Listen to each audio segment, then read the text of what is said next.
Bonjour Radio Mangambo, ça va bien? Juste un petit rectificatif pour commencer. C'est Europe Écologie Les Verts et le Front de Gauche. Et le Front de Gauche, pas Force de Gauche. Merci. Le Front de Gauche. Alors, comme on le disait tout à l'heure avec Olivier, vous êtes en campagne, les contours semblent encore un peu flous. Comment vous faites? Alors effectivement, on ne sait pas bien ce que vont donner ces départements, puisque et le Premier ministre et le Président de la République se sont prononcés pour leur disparition. Donc, là, effectivement, c'est une des premières choses qu'on dit, c'est-à-dire faire voter les citoyens sur un échelon local dont on ne sait pas exactement ce qu'il va devenir. C'est assez problématique et c'est évidemment nous prendre un peu, disons, pour nous informer mal, quoi. Donc de fait, ne pas nous permettre véritablement de jouer notre rôle et de nous faire une opinion sur le vote qui va avoir lieu. Et dans ces conditions, vous allez dire quoi aux électeurs? Alors, bon, pour l'instant, les départements résistent. D'accord. Pour l'instant, les départements résistent, et en particulier dans leurs compétences sociales, qui est quand même une dimension très importante de la vie des gens au quotidien. Donc pour nous, il s'agit de défendre ceux qui résistent, et puis ensuite de défendre l'existence de ces échelons de démocratie de proximité. D'accord. Je vais laisser Yves s'exprimer. Oui, bonjour, Bonjour. Et merci de cet accueil. Évidemment, c'est une liste Front de Gauche, Europe Écologie Les Verts, et plus largement encore. Mais en tout cas, on a pris, nos deux organisations politiques ont pris l'initiative d'une candidature commune, et ça fait des petits, hein. Il y a environ 25% des candidatures de ce type qui fleurissent actuellement en France, et donc nous espérons d'être une petite contribution à quelque chose de nouveau qui se construit dans ce pays. Donc voilà, pour les choses. Mais peut-être revenir sur ce que tu disais, Olivier, on se tutoie, Bien sûr, voilà, bien sûr. c'est tout à fait sympathique ainsi. Olivier, oui, tu as raison, la loi NOTRe, qui est une loi qui est en cours de voter, qui est passée une fois à l'Assemblée nationale, mais qui n'est pas encore votée au Sénat. Donc c'est seulement qu'en fin juin de cette année qu'on saura éventuellement les compétences des départements. C'est quand même assez... Il y en a que vous connaissez. Voilà, c'est comme... Oui, bien sûr, c'est quand même ça. On a quand même quelques idées. Apparemment, le département garderait la compétence des collèges, garderait la compétence des routes, garderait une série de compétences, et notamment sociales, comme vient de le dire Bénédicte. Donc ça, c'est quand même l'essentiel. On ne sait pas tout, mais on sait quand même pour l'essentiel quelles sont les compétences du département, donc on s'y accroche.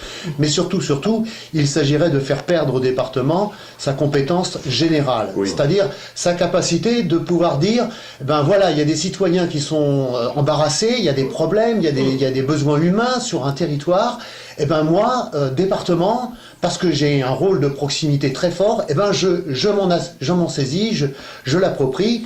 Oui, mais est-ce qu'aujourd'hui, il y a quand même pas mal de niveaux institutionnels qui ont la compétence générale? C'est pas un peu regrettable, ça? Mais je crois que quand toutes les institutions peuvent s'occuper de ce qui les regarde, c'est mieux ainsi. Et après, chacun avec intelligence trouve complémentarité. Ça s'appelle comme ça, au niveau de l'Europe, la subsidiarité, par exemple. Oui, mais dans le cas français, c'était pas la subsidiarité. Parce que vous avez l'intercommunalité qui peut faire des choses, et elle a cette compétence générale. Vous avez la région, vous avez le département, vous avez certaines communes aussi qui peuvent l'avoir, ou des communautés urbaines.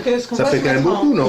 Ce qu'on voit se mettre en œuvre, c'est quand même d'une façon générale, c'est quand même une politique qui revient sur la décentralisation. C'est-à-dire que soit on décentralise et on estime qu'effectivement les territoires doivent avoir des compétences qui leur permettent à ces territoires de prendre des décisions qui, au niveau local, font sens, en harmonisant évidemment au niveau national, soit on va dans le sens inverse. Et aujourd'hui, on va dans le sens inverse selon vous. C'est-à-dire, par exemple, là, ce qui a été voté à l'Assemblée nationale fait disparaître la compétence économique des départements, ce qui me semble à moi être la promotion être une absurdité parce que c'est très important pour les départements d'avoir la possibilité d'engager cette fameuse transition écologique et sociale qui est nécessaire au dynamisme économique de notre pays plus généralement et de nos départements, et de le faire au plus près de la réalité départementale. Par exemple, nous en Seine-et-Marne, on est un département agricole.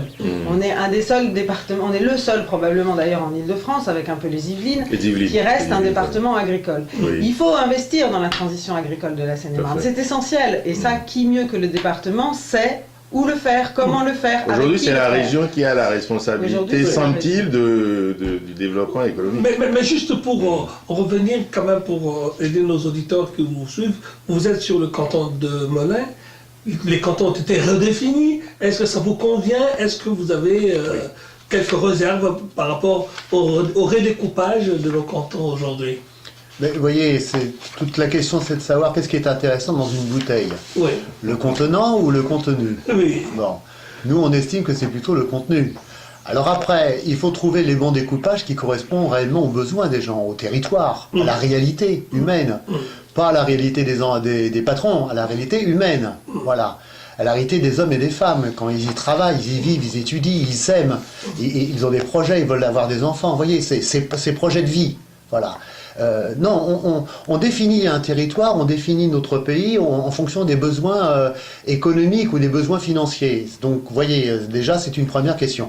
Après, le territoire, il est là, c'est celui-là, c'est Melun dans son grand ensemble avec un certain nombre de communes tout autour. Bon, voilà, je pense pas qu'il y a matière à beaucoup débattre de cette aire géographique. Donc, alors, c'est plutôt les enjeux, alors quels sont les enjeux qu'il y a dans ce secteur? Par rapport au redécoupage du canton, quand même dire que sur la possibilité d'avoir une assemblée paritaire, c'est-à-dire où pour une fois vont siéger à nombre égal les hommes et les femmes, me paraît une bonne chose. Merci. Ensuite, le fait que effectivement on a ce qui a guidé à la logique, c'est aussi une logique économique qui visait à faire des économies d'échelle. Oui. Ça c'est autre chose, c'est un autre débat. Et effectivement, on peut voir ce redécoupage. Est-ce que vous êtes contre cette logique économique ou pas de réduire le nombre de représentants et d'échelons au niveau des partis? Alors attention, il y a deux choses, c'est-à-dire réduire le millefeuille, comme on dit, et réduire la complexité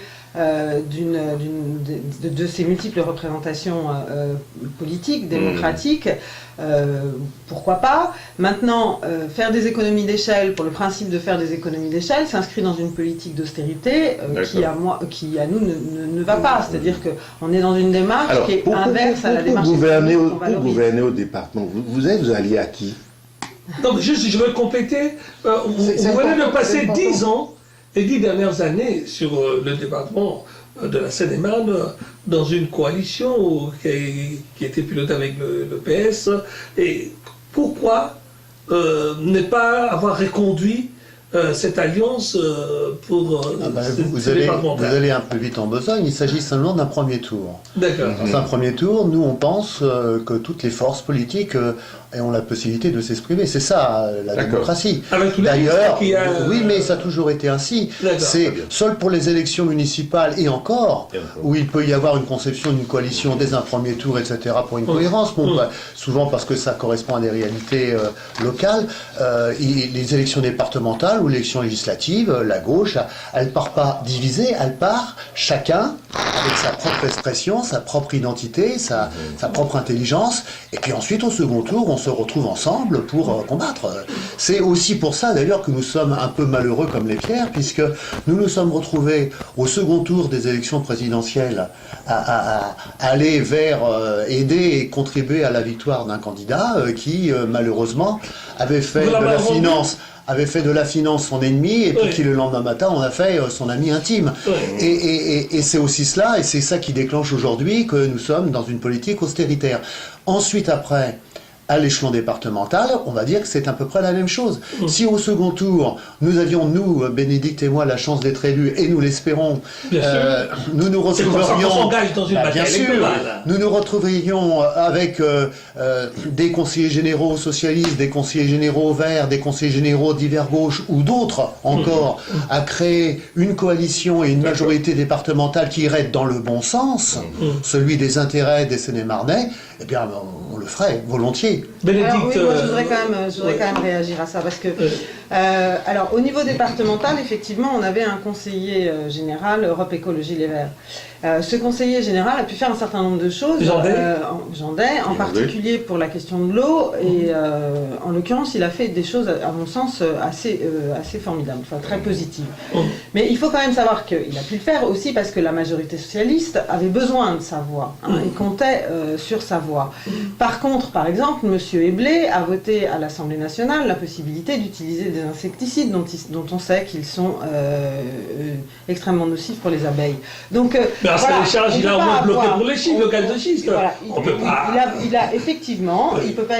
Mais quant à moi, j'estime que quand on a un engagement écologiste, cet engagement écologiste, il peut pas être à géométrie variable, hein, et en fonction d'intérêts du moment. Voilà, en fonction d'intérêts parfois un peu politiciens. Où on est un écologiste, ou on ne l'est pas. Où on a effectivement le sens de la responsabilité qu'on porte par rapport au développement de notre territoire et au fait que ce territoire est abîmé par les politiques productivistes, où on estime qu'on n'a pas cette responsabilité ou qu'on l'a que de temps en temps. Hein, mais ça n'a aucun sens. Ouais, parlons quand même ensuite, des enjeux de ce point-là. Par rapport à la liste que de cette candidature commune que nous menons ensemble.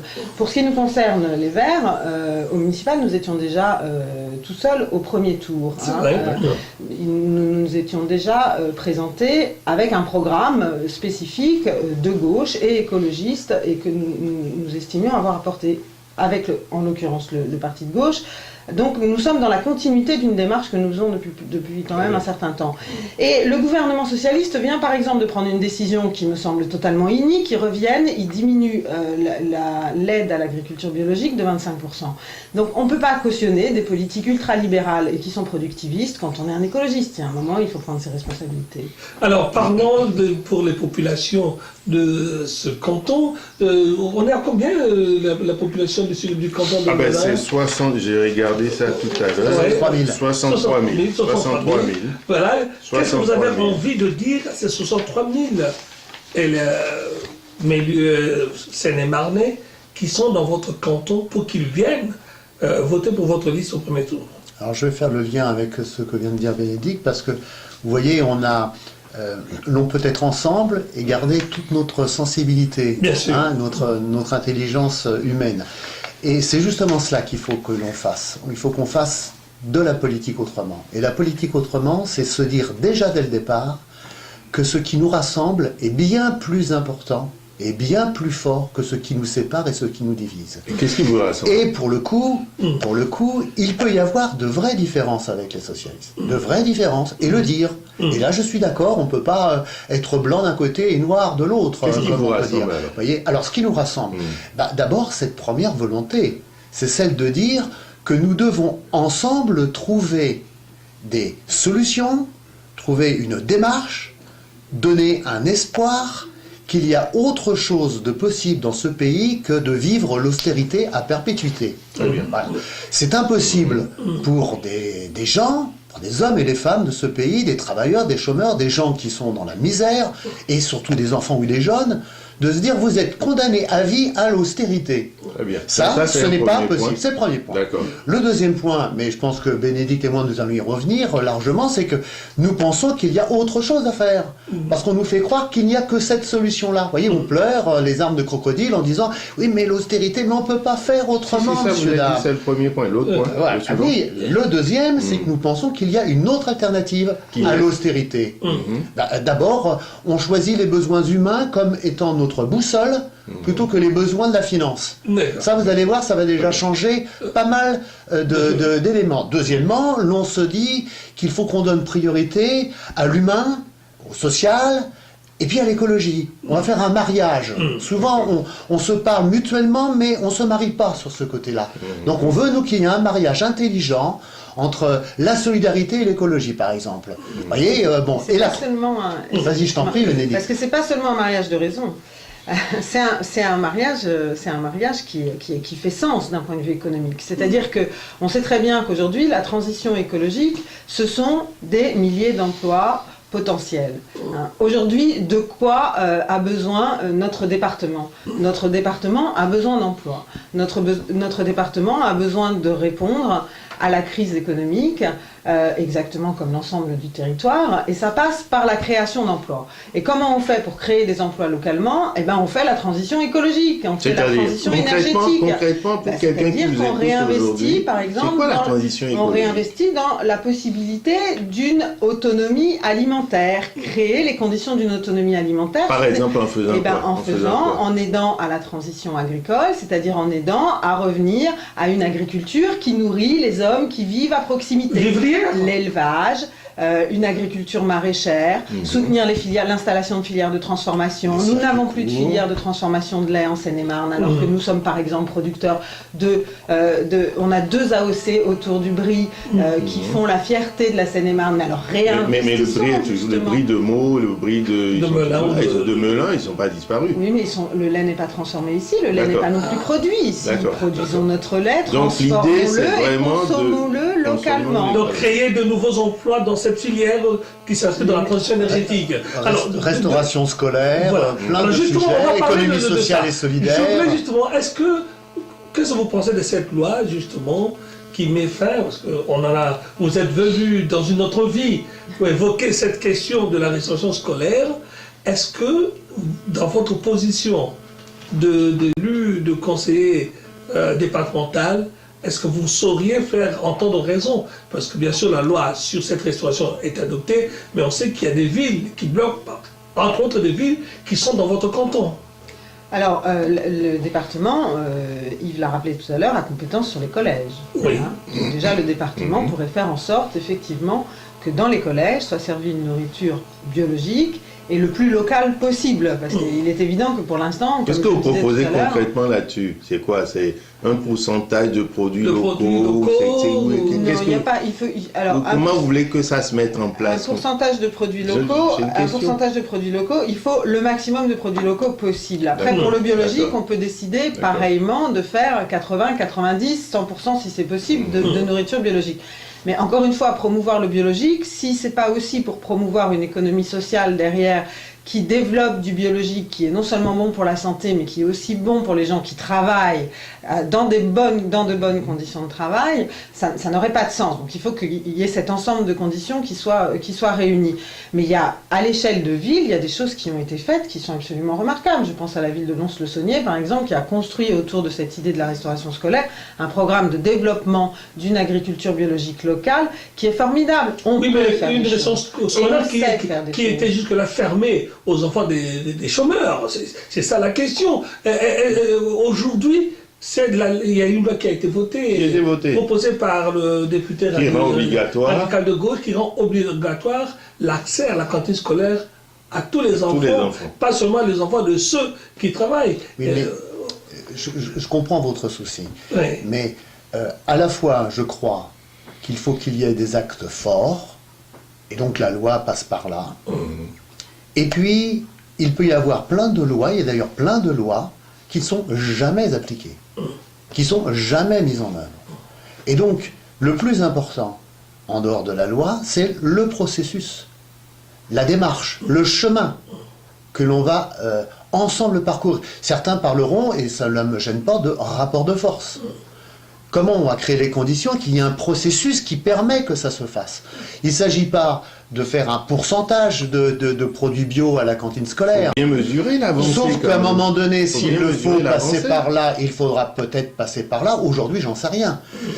Par contre, que l'on arrête de considérer que ce sont des grands groupes qui se font du fric pas possible sur la restauration scolaire et qu'on stoppe ce processus et qu'on en invente un autre, plus responsable, plus participatif, plus lié aux besoins du territoire. Il sera difficile de rémunicipaliser les cantines scolaires. Mais bien évidemment, mais c'est valable, vous voyez, sur les questions de l'eau, sur les questions de l'énergie, sur les questions de la santé, sur les questions de l'emploi, sur les questions de l'école, sur les questions de la culture, sur toutes les questions de la vie. Parce que la finance a pourri la vie des gens jusqu'à la moindre extrémité. Vous voyez, toutes ces questions-là, ce sont des processus. On parle aussi des questions de laïcité de la même façon. On peut dire, la loi c'est comme ça, point barre. Alors qu'en vérité, c'est la vie qui fait la différence. C'est les processus, le bien-être ensemble, bien vivre ensemble, c'est un processus. voyez, tout ça, ça participe d'une autre manière de considérer les choses et surtout les individus. Et c'est le troisième point de notre candidature,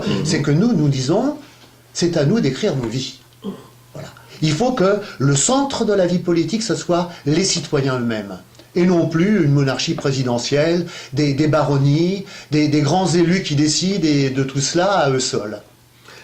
Il nous reste 2 minutes. Bénédicte Monville de Seco, Yves Rémy, pour votre liste, qu'est-ce que vous attendez de ces départementales et de la part des électeurs? De la part des électeurs, les électeurs prennent leurs responsabilités. Je veux dire, les électeurs feront ce qu'ils jugent devoir faire. De notre part à nous, il me semble que nous prenons la nôtre aussi en offrant aux électeurs la possibilité de voter pour une liste de gauche écologiste qui n'a pas renoncé à transformer la société, qui n'a pas renoncé à changer les conditions d'existence des gens et les nôtres, qui pense que répondre aux injonctions des traités européens que nous avons signés n'est pas la solution, qu'il faut sortir de ces politiques d'austérité, qu'il faut construire une politique qui replace effectivement l'être humain au centre de ses préoccupations et d'un écosystème qu'il faut protéger parce qu'il est la condition pour que la vie humaine soit pérenne sur notre petit territoire. Yves Rémy ? Oui, si je peux compléter la question. Faites-moi le dessin, comme ça, en quelques mots, du département idéal que vous verrez à la fin de votre mandat si vous êtes élu. Social, écologiste. Elle le dit, citoyen, participatif, humain, avant tout. Et puis, encore une fois, c'est ça le cœur du sujet, l'affaire des gens eux-mêmes, quoi. Il suffit, la délégation de pouvoir, ça crée des situations inimaginables. Regardez ce qui va se passer. Il va y avoir 35-40% de votants aux élections. Tout le monde le dit. C'est affreux, c'est terrible cette affaire. C'est-à-dire que les conseillers départementaux de Melun vont être élus avec 15-17% des habitants. Comment peut-il prétendre être réellement représentatif? Donc vous voyez, la vraie question, c'est la politique doit être l'affaire du plus grand nombre. Et surtout de celles et ceux qui se sont éloignés de la politique parce qu'on a tout fait pour qu'ils s'en éloignent. Voilà. Je voudrais répondre à cette histoire de la désaffection, parce que je pense que la désaffection, elle est en partie liée au fait que les gens pensent que de toute façon, peu importe qui ils auront, on fera la même politique. Donc non, nous, on fera pas la même politique. Ça, c'est une évidence qu'on fera pas la même politique. Et je voudrais rajouter aussi qu'on veut un département où tout le monde soit considéré de la même façon, quelle que soit son origine culturelle, quels que soient ses choix politiques. Voilà, un département qui est fondamentalement égalitaire et où la recherche de l'égalité entre les citoyens fonde toutes les politiques publiques. Vraiment, merci. Je vais poser juste une dernière question. Oui, une dernière question et une autre. Vraiment une dernière question. Je voudrais juste rappeler pour l'équité de cette campagne électorale, donc les listes en présence que vous aurez à affronter au premier tour, la liste sans étiquette de Malika Abdi et Omar Zeghoudi, qui disent dans le slogan « Nous sommes la voix des citoyens ». La liste d'hiver gauche, Jackie Laplace et Céline Roman, qui insiste sur les rapports de proximité entre les 9 communes de votre canton. La liste UMP-UDI, Denis Julmier, Nathalie Bonne-Sereni, qui mettent en avant la sécurité et l'emploi d'abord. Et votre liste, Europe Écologie Les Verts, Front de Gauche, Bénédicte Monville de Seco, Yves Rémy, la promotion de l'économie sociale et solidaire, et enfin la liste Front National, qui est conduit par Mathieu Alfonso et Frédéric Giudicelli, qui mettent en avant la fiscalité. Les Mélunais n'en peuvent plus. Un mot pour inviter les électeurs à sortir dimanche et à venir voter massivement. Qu'ils soient un peu plus que 40%. Oui. Eh bien, changeons la société ensemble. Merci, Yves Rémy. L'espoir. Il ne faut jamais perdre espoir. La politique, c'est d'abord cela, c'est l'espoir de vivre ensemble le mieux possible, pour faire société. Merci beaucoup.